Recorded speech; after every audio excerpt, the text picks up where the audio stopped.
Thank you for having me today. I'd like to introduce myself.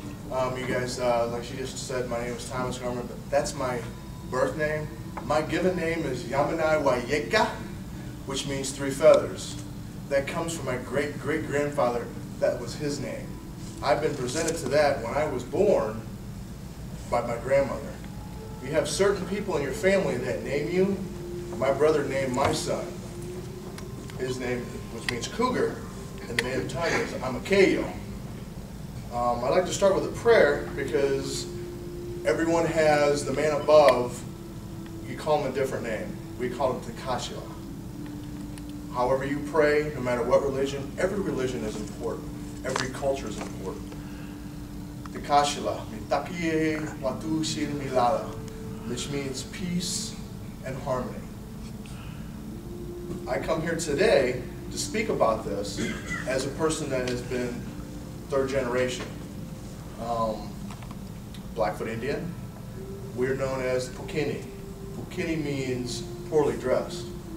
Not that it's a poorly dressed person, but just give you a little history on that, is that up in the plains, up in Montana, the Blackfoot Indians, you know, this brush and everything, and how they got the name Blackfoot is just that the prairie was all burns and everything, and they're walking through, and their feet came up, and to do that today, I have black shoes on just to signify that. And then the first settlers and everything, and the U.S. cavalry, they saw that, and they're like, oh, black feet.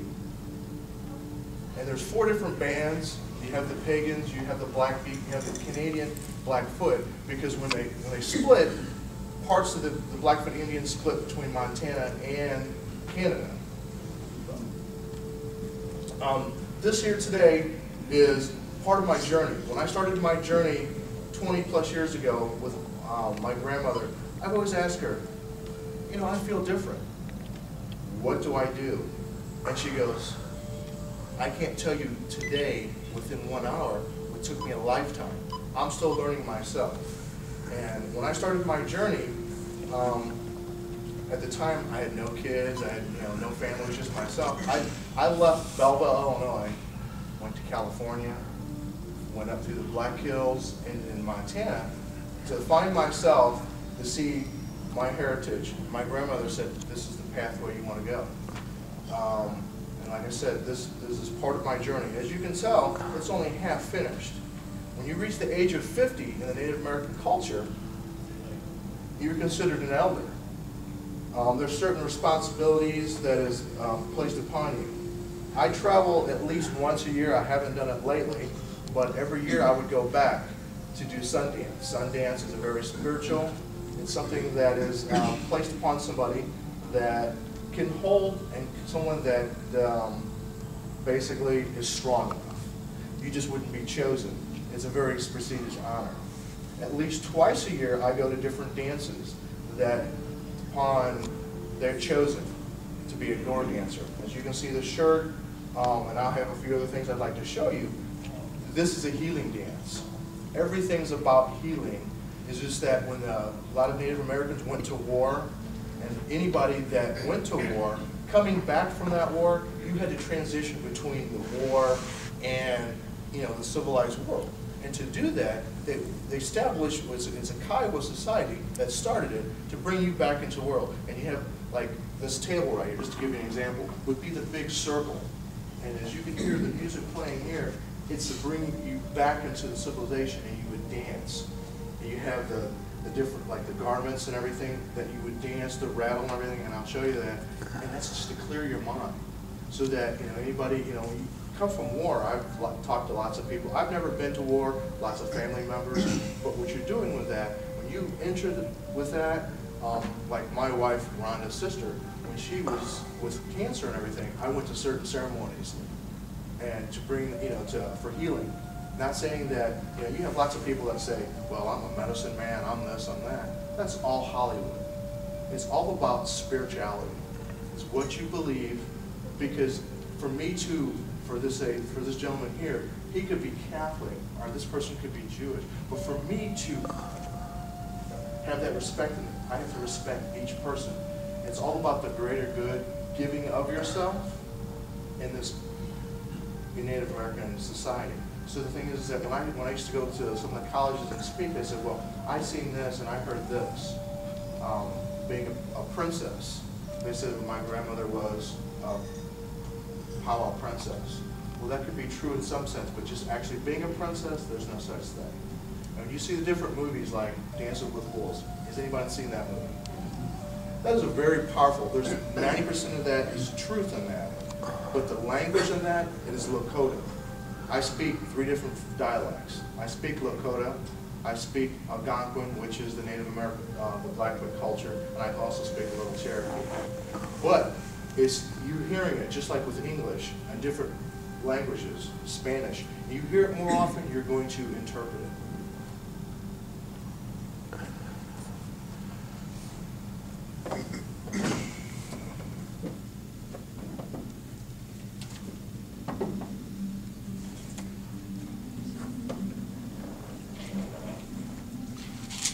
These are 2 things that when you're in that circle and you're dancing, you have a feather. Everything is personal to that person. I had a gentleman, and I belong to the Thunderheart Society. It's a very prestigious society. Has anyone heard of Russell Means?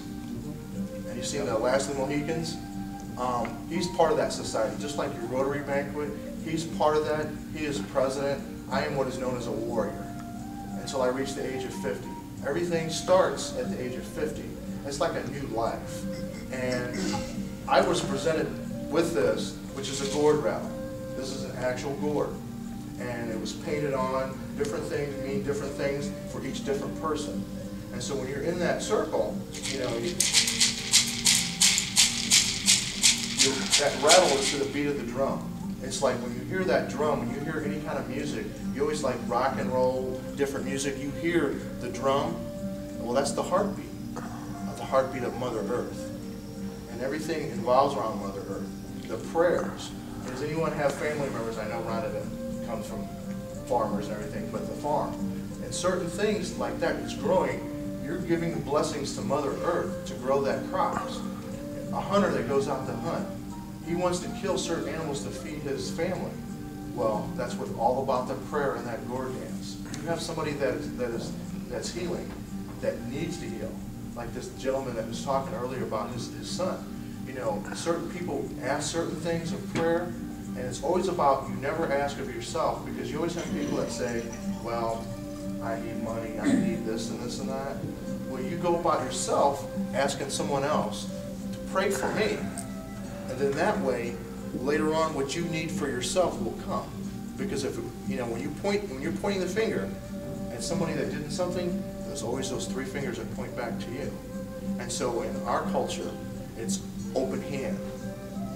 And then we like to say, one word I like to teach everybody real quick. It's called wushte. You put your hand out like that, wushte. Everyone say wushte? Wushte basically means, hello my friend. That's how we greet other people. And then when you come to a Native American festival, you'll hear that. It's universal language. It's basically, when you feel comfortable with that person, you're blessing them. Wushte. All my relatives, Medaquius. Everyone say Medaquius? Medaquius. That's all my relatives. So a lot of times when I'm praying, I may say, Kashla, Medaquius. Other words after that, but that's including everybody. Because at times you don't want to leave somebody out. By doing that, saying that, you're including everybody that's close to you. Now, if it's, you know, you have a group of females, it's the Dakwiyasa, giving the thanks to elder women. Because the women in the culture, just like with any culture, are, you know, they're the bearers of children. And so they're held in a higher esteem. Now, we have what is called also the sweat lodge. I mean, you heard of the sweat lodge? Now, there was one out in Arizona that didn't go so well. But the thing is, that's something that's also because, you know, as men, we have no way to rejuvenate ourselves. Every 28 days, and we're all adults here, I can say this, is that in every 28 days, women, they go through that cycle to cleanse themselves. As men, in the Native American world, we go in what is called a sweat lodge. Now, if he's holding a sweat lodge and you're charging every single person in this room $20, you're taking away from the spirituality of that. It's there for healing and cleansing and for prayer. It's because you're giving up of yourself into this little lodge to purify yourself. Every 28 days, that's what a lot of people do to cleanse themselves. By doing that, you're coming out with a new refresher. You're praying, you're giving up to Tekashla, our God, Jesus, whatever. It's being respectful. That way you're coming out of there and you're like, hey, I went in there and I feel good about myself. So that's another way to cleanse and keep to yourself. Now each person has a way of doing that. For me, if I know if I'm going to that for 3 days, I may fast for 3 days. I may not drink, eat, whatever within those 3 days. I have a parameter. The first day I may not drink. I may not eat the second day. The third day I might not do both. But however, for those 3 days, I know that that's something that I'm going to purify myself. And everyone says, well, I'm part Cherokee, I'm part this. That's fine. I've met people, and when I left this area, like I said, and I just traveled, I met people from all over. And I had somebody that had a fingernail trace of Native American blood in them. But they were more enthusiastic about learning and wanting to know their culture. Nona McGay, who was Tiger Woods' roommate at Stanford, his cousins, I met them because they went to BAC. Their father married a lady. He was in the military, and I met him. And he's like, "Hey, if you're ever out to Arizona, come out there and see me." I stayed 3 days out there in the old ways, the old hogans, the old dirt hogans. It was like the doorway was probably this high right here going in, and their respect was that I was out helping them hunt and everything. I had women that were 85, 90 years old would not let me sleep outside because I thought that was the way to be. They said, no, you have to sleep inside because you're our guest. Now there are certain things that I didn't realize at that time because I was finding myself. And I say in the world today, whatever culture you're from, whatever you're doing in life, your path, they call it the red road. If you veer on either side, no one can run a pathway of the red road straight and narrow. But on your path, if you don't have speed bumps on your path, on your journey, you'll run into a dead end because you have to have speed bumps in every which way in life, and that's what gets you to. And that's something that was told to me by Russell Means when he was neutering me. And another person, a good friend of his, which also was my teacher, was called Richard Baer. Leonard Paultier, who started AIM, which I'm a member of AIM, American Indian Movement, that you have good facets and you have bad facets. And they say, you know what, you don't want to spread yourself too thin, but knowing the right things and the right path, because each day, to me, I'm 45. A person that's 1 day older than you is considered an elder, and if someone has taken the time to say, hey, you know what, your shirt's not buttoned up right, or your shoes aren't tied right. The thing is, to me, some people, they wear their emotions on their sleeve, which is good, but if a person, or that was taught to me, if they take the time calmly and say, hey, this is what I'm thinking, they're showing that they care. And it's about giving back, paying it forward. I believe in that wholeheartedly, because what you do today will affect tomorrow, and it'll come back. But as long as you do things the right way, giving of yourself, giving to the greater good, giving of your last dollar, because you know what, that'll come back to you. Because the sun, it's round, the moon is round. Everything is always about starting point and ending point. Because if you start something, it has to have an ending point. Because if not, there's no sense. You've wasted your time. There's certain things in life that you can't get back. But if you pray hard enough, it'll come back to you. It's like opening a door and setting it free. That's why when a bird soars, an eagle, and we pray to the eagle with the feathers and everything, because the eagle is the bird that soars the highest. And we put our prayers to that eagle, because we're hoping that that eagle carries our prayers up to Tekashla. And there's, around this area, eagles are plentiful in the wintertime. And so, everyone's, taking pictures of the eagles, which is a beautiful thing, but that is a very majestic bird. So.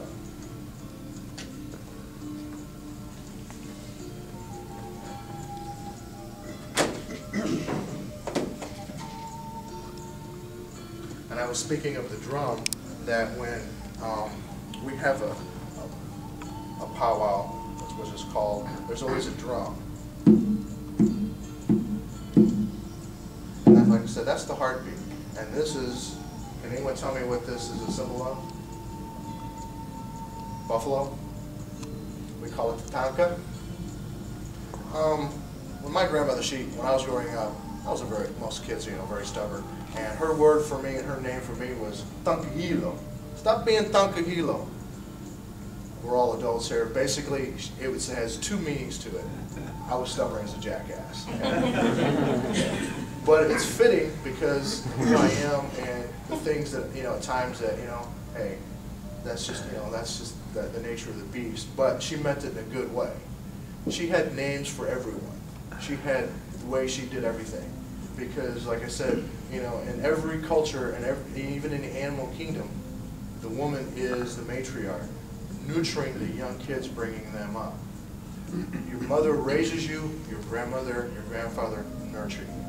And that's just the way things, how things proceed on. For me, everyone, you can just look at your personality. Everybody has what is called an animal spirit. The buffalo and the white dove are mine. The white dove grounds me, mates for life with friends. I still have friends today that I've had for years.